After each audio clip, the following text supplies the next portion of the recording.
देखिए, देश के कई ऐसे राज्य हैं जहां इस वक्त बाढ़ ने कोहराम मचाया हुआ है। घर के घर नष्ट हो गए हैं, कहीं जान का नुकसान हो रहा है तो कहीं माल का नुकसान हो रहा है। कुदरत की मार झेल रहे राज्यों में बिहार का नाम भी शामिल है।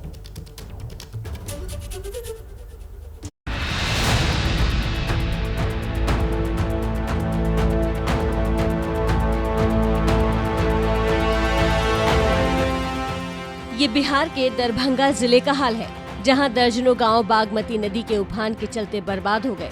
इन गांवों में से बाढ़ का पानी अब उतरने लगा है, लेकिन मुश्किलें खत्म नहीं हुई हैं।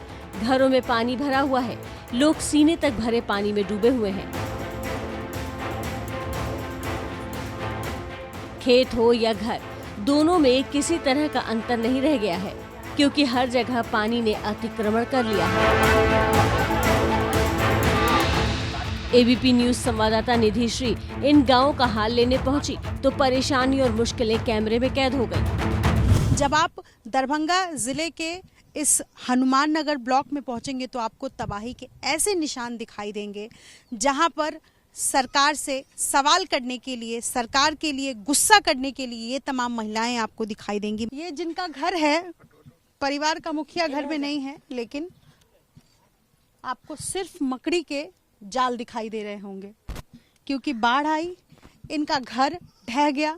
झोपड़ी जो इन्होंने किसी तरह बनाई थी फूस से, वो भी बह गया है। एक खाट था, खाट जैसा मैं देख सकती हूँ, ये खाट टूट चुका है। ये खाट टूटी हुई है। इस घर में कुछ भी नहीं है। जो दीवार है ये देखिए नीचे, ये भी मोटी दरार, ये बड़ा सा पैसेज है, क्योंकि पानी इसी इलाके से पूरा बह गया और सांप बिच्छू हर चीज का डर होता है। यहाँ संवाददाता निधि श्री की मुलाकात हुई माखो देवी से, जिनके कच्चे घर में बर्बादी के निशान साफ नजर आ रहे हैं।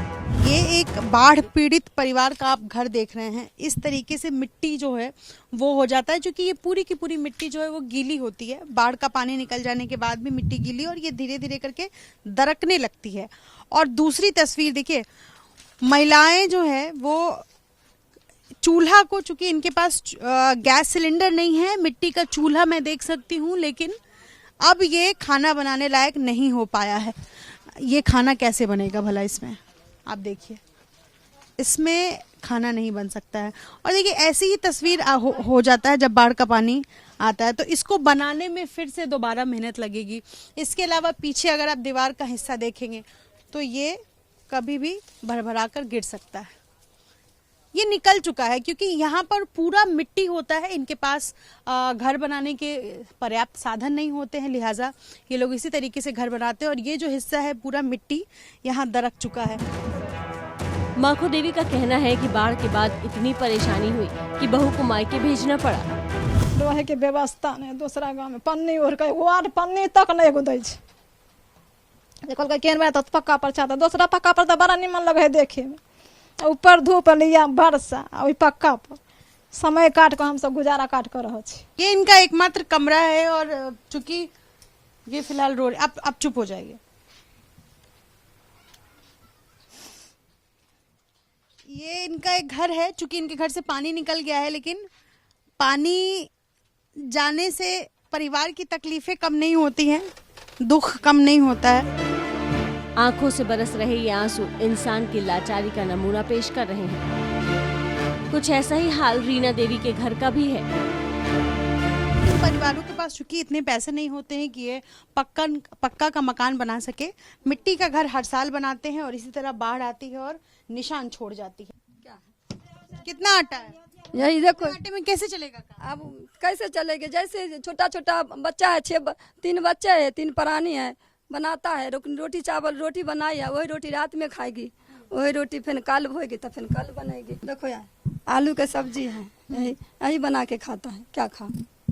घर में जे रहेगा वही ना खाएगा, घर में तो जे रहेगा। और में धनिया है, ये खाली, क्योंकि बाढ़ आई और ये परिवार सब कुछ खरीद नहीं सकता है। आप तकलीफ जो है इनकी कुछ ऐसी है। ये भी राशन, मतलब ये किचन का सामान है, कुछ मसाले के एक आध डब्बे हैं और वो सभी लगभग खाली हो चुके हैं। सब्जी के नाम पर आलू है 2-3 3 प्याज 4 प्याज मैं देख रही हूँ और लगभग आधा किलो आलू है ये। और ये परिवार इसी तरीके से रहेगा। ये आटा है और इतने में कितने लोगों का परिवार है आपका? 6 लोगों का परिवार चलेगा। ये तस्वीर है रीना देवी के घर की। ये हाल 1 या 2 घरों का नहीं, यहाँ ऐसे कई घर हैं जहाँ राशन खत्म होने वाला है, छतें टूटी हुई हैं, लेकिन अब भी लोगों को सरकारी मदद का इंतजार है। और हमारे साथ जुड़ रही हैं संवाददाता निधि श्री। आइए उनका रुख करते हैं। निधि, आपकी जो रिपोर्ट अभी हमने देखी और दर्शकों को दिखाई वो वाकई बहुत विचलित करने वाली है। रीना देवी जिन हालातों में जी रही हैं, क्या वाकई कुदरत को इसके लिए जिम्मेदार माना जाए? कौन है इनकी बदहाली के लिए जिम्मेदार?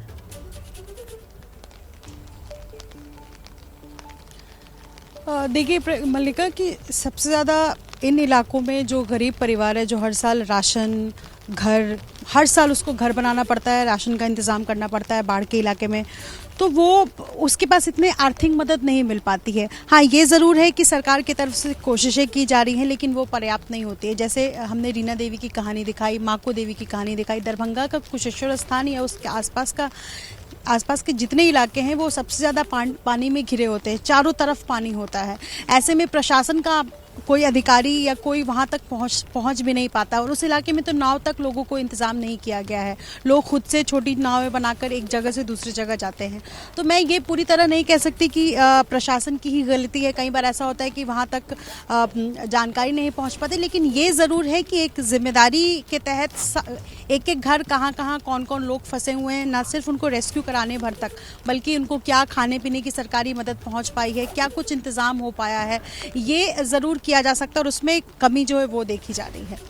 निधि, आप तो सही बात कह रही हैं कि क्या कुछ किया जा सकता है, लेकिन किया हमेशा यही जाता है कि जमीन की बदहाली को समझने के लिए हवाई दौरा किया जाता है।